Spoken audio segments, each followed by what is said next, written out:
If you have a tool that cuts, a tool that hammers, and you have needles and thread and leather, then you are pretty much set to do leatherwork, except for one tool. When I was starting out, I did a lot of research about how to improve my leatherwork, and I tested out a lot of different tools and materials in the process, but only one of those I would say is an absolute must, to upgrade at least, for those of you who are beginning in leathercraft. That is the basic pricking iron, or stitching iron, it really depends where you find it, because this tool alone will elevate your stitching to the next level. Now, if you've been following the leathercraft industry, I'm sure you know of the name Corter Leather. He started a small YouTube channel a long time ago, giving insight, tips and tricks about leathercraft in general, and started a really cool business in doing so, and he's recently expanded quite a lot.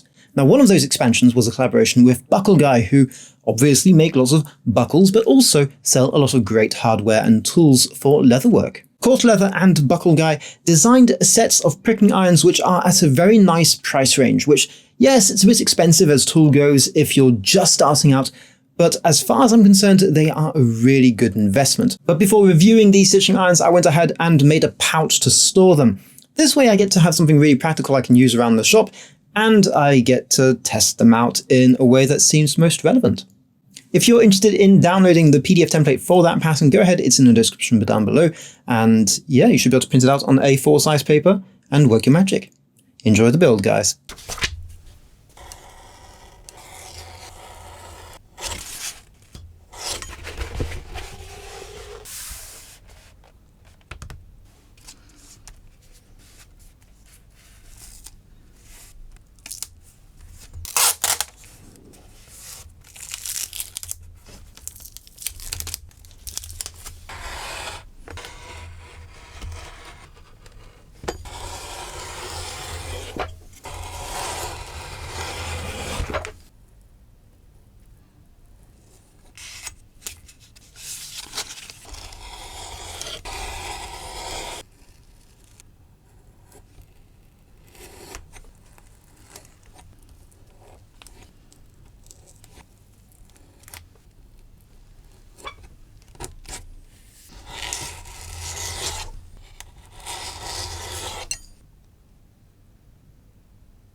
I chose a set of stitching chisels in the 3.38mm sizing. That's because I already have a few different variations of stitching chisels in different brands and different sizing, and this was a sizing that fit me well because it fit right in the middle of two different sizes I already have.